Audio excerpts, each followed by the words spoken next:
ഇന്ന് നമ്മളിൽ പലരും സാഹചര്യങ്ങളുടെ ഇരയായി ജീവിച്ചുകൊണ്ടിരിക്കുകയാണ്.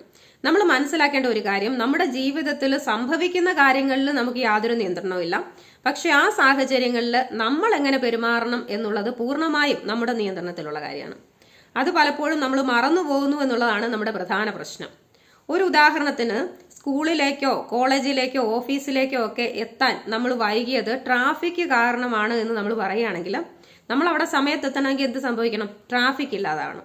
അതായത് നമ്മൾ പറഞ്ഞ കാരണം അനുസരിച്ച് ട്രാഫിക് ഉള്ളിടത്തോളം കാലം നമ്മൾ വൈകിയേ എത്തും.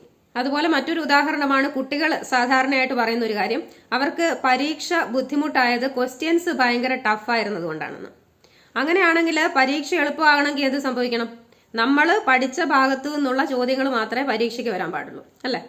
ഇവിടെയൊക്കെ നമ്മൾ ചെയ്യുന്നത്, നമ്മുടെ ജീവിതത്തിലേക്ക് വരുന്ന പ്രശ്നങ്ങളുടെ ഉത്തരവാദിത്തം നമ്മൾ സ്വയമായിട്ട് ഏറ്റെടുക്കാൻ തയ്യാറാകാതെ വെറുതെ ബാഹ്യ സാഹചര്യങ്ങളുടെ മേലെ അതിനെ കൊണ്ടിടുകയാണ്. നമ്മുടെ ജീവിതത്തിലേക്ക് എന്തെങ്കിലും ഒരു പ്രശ്നം വരികയാണെങ്കിൽ നമുക്കതിനെ രണ്ട് രീതിയിൽ നേരിടാനായിട്ട് പറ്റും. ആദ്യത്തെ രീതി എന്ന് പറയുന്നത് ഒരു ഇരയുടെ മാനസികാവസ്ഥ അല്ലെങ്കിൽ വിക്ടിം മെന്റാലിറ്റി വെച്ചുകൊണ്ട് ജീവിക്കുക എന്നുള്ളതാണ്. ഇതൊക്കെ എൻ്റെ വിധിയാണ്, ഞാൻ ഈ ഒരു സാഹചര്യത്തിൽ അകപ്പെട്ടു പോയി, അതുകൊണ്ട് ഇതെല്ലാം ഞാൻ അനുഭവിച്ചേ പറ്റൂ, ഈ ജീവിതം ഇങ്ങനെയൊക്കെ അങ്ങ് പോകട്ടെ എന്നൊക്കെയാണ് നമ്മൾ ചിന്തിക്കുന്നതെങ്കിൽ നമുക്കൊരു ഇരയുടെ മാനസികാവസ്ഥയാണ്. അതായത് എൻ്റെ ജീവിതം ഇങ്ങനെയൊക്കെ ആകാൻ കാരണം എൻ്റെ മാതാപിതാക്കളാണ്, പങ്കാളിയാണ്, എൻ്റെ സാമ്പത്തിക ചുറ്റുപാടാണ്, എൻ്റെ ബന്ധുക്കളാണ്, അല്ലെങ്കിൽ സമൂഹമാണ്. ഇങ്ങനെയൊക്കെ ആയിരിക്കും നമ്മൾ ആ ഒരു അവസ്ഥയിൽ ചിന്തിക്കുക. ഈ ഒരു ഇരയുടെ മാനസികാവസ്ഥയാണ് നമുക്കെങ്കിൽ നമ്മളവിടെ സാധാരണയായിട്ട് ചെയ്യാൻ സാധ്യതയുള്ള കാര്യങ്ങൾ എന്തൊക്കെയാണെന്ന് നോക്കാം. ഒന്നാമത്തെ കാര്യം, നമുക്ക് എപ്പോഴും സങ്കടമായിരിക്കും. സങ്കടം സഹിക്കാൻ പറ്റാതെ നമ്മൾ ചിലപ്പോൾ വൈകാരികമായിട്ട് പ്രതികരിച്ചു എന്നിരിക്കും. അത് പലപ്പോഴും നമുക്ക് തന്നെ ബുദ്ധിമുട്ടുണ്ടാക്കും.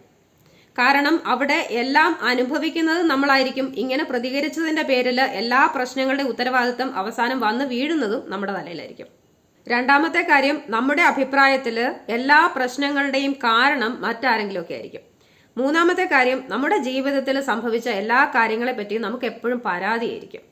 ഇങ്ങനെ പരാതി പറഞ്ഞുകൊണ്ട് നമ്മൾ അവിടെ സ്വയം നമ്മളെ ന്യായീകരിച്ചുകൊണ്ടേയിരിക്കും. ഇങ്ങനെ നമ്മുടെ ജീവിതത്തിൽ സംഭവിക്കുന്ന എല്ലാ കാര്യങ്ങളുടെയും കാരണം മറ്റാരെങ്കിലും ഒക്കെയാണ് എന്ന് നമ്മളിങ്ങനെ ചിന്തിച്ചുകൊണ്ടിരിക്കുകയാണെങ്കിൽ അവിടെ നമ്മൾ നമ്മളോട് തന്നെ സ്വയമായിട്ട് പറയുന്ന ഒരു കാര്യം എന്ന് പറയുന്നത്, എൻ്റെ ജീവിതത്തിന് മേൽ എനിക്ക് യാതൊരു നിയന്ത്രണവും ഇല്ല, മറ്റാർക്കൊക്കെയോ ആണ് നിയന്ത്രണം എന്നുള്ളതാണ്. ഈ ഒരു രീതിയാണ് നമ്മളിൽ ഭൂരിപക്ഷം പേരും തുടർന്നു വരുന്നത്. പക്ഷെ ഇങ്ങനെ നമ്മൾ പോയാൽ നമ്മുടെ ജീവിതത്തിന് ഒരിക്കലും ഒരു മാറ്റം ഉണ്ടാവില്ല. അത് മാത്രമല്ല, നടക്കുന്ന കാര്യങ്ങൾ ഇങ്ങനെ വീണ്ടും വീണ്ടും ആവർത്തിച്ചുകൊണ്ടിരിക്കുകയും ചെയ്യും. അതിൽ നിന്നും നമുക്കൊരു മോചനം വേണമെന്നുണ്ടെങ്കിൽ നമ്മൾ ഈ ആദ്യത്തെ രീതി വിട്ടിട്ട് ഇനി പറയുന്ന രണ്ടാമത്തെ രീതി സ്വീകരിക്കാം. അതായത് ആ ഇരയുടെ മനോഭാവമൊക്കെ വിട്ട് നമ്മുടെ ജീവിതത്തിന്റെ ഓണർ അല്ലെങ്കിൽ ഉടമസ്ഥനായി മാറുക.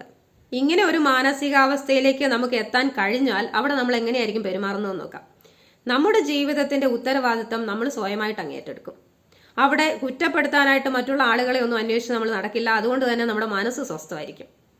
മനസ്സ് സ്വസ്ഥമാകുന്നത് കൊണ്ട് തന്നെ നമുക്ക് ശരിയായ രീതിയിൽ ചിന്തിക്കാൻ പറ്റും. അവിടെ നമുക്ക് ചെയ്യാൻ പറ്റുന്ന കാര്യങ്ങൾ എന്തൊക്കെയാണെന്ന് മനസ്സിലാക്കി അതിനനുസരിച്ച് മുൻപോട്ട് പോകാനായിട്ട് സാധിക്കും. നമ്മുടെ ജീവിതത്തിൽ സംഭവിച്ച കാര്യങ്ങളെപ്പറ്റി ഒരിക്കലും നമ്മൾ പരാതി പറഞ്ഞുകൊണ്ടിരിക്കില്ല. പകരം അതിൽ നിന്ന് പാഠങ്ങൾ പഠിക്കാനായിട്ട് ശ്രമിക്കും. എന്നിട്ട് അതിനനുസരിച്ച് നമ്മുടെ ജീവിതത്തിൽ മാറ്റങ്ങൾ കൊണ്ടുവരും. ഈ രീതിയിൽ നമ്മൾ ചെയ്താൽ നമ്മുടെ ജീവിതത്തിലെ പല പ്രശ്നങ്ങളിൽ നിന്നും നമുക്ക് നമ്മളെ മോചിപ്പിച്ചെടുക്കാനായിട്ട് സാധിക്കും. ഈ പറഞ്ഞത് വെച്ചിട്ട് ഇപ്പോൾ പ്രശ്നങ്ങളെ ഏത് രീതിയിലാണ് നേരിട്ടുകൊണ്ടിരിക്കുന്നതെന്നൊന്ന് ആലോചിക്കുക. രണ്ടാമത്തെ രീതിയാണെങ്കിൽ നമ്മൾ ശരിയായ പാതയിൽ തന്നെയാണ്, കൂടുതൽ കരുത്തോടെ മുന്നോട്ട് പോവുക. ഇനി ആദ്യത്തെ രീതിയാണെങ്കിൽ എത്രയും പെട്ടെന്ന് തന്നെ ചെറിയ രീതിയിലാണെങ്കിലും അതിൽ നിന്ന് മാറി തുടങ്ങുക. ഈ രീതിയിൽ നമ്മൾ ജീവിതത്തിലെ പ്രശ്നങ്ങളെ നേരിടാൻ പഠിച്ചാൽ പിന്നെ നമ്മൾ ഒരിക്കലും സാഹചര്യങ്ങളെ പഠിക്കില്ല. പകരം അതിൽ നിന്നും പാഠങ്ങൾ ഉൾക്കൊണ്ട് ജീവിതത്തെ കൂടുതൽ കരുത്തോടെ നേരിടാനായിട്ട് തുടങ്ങും.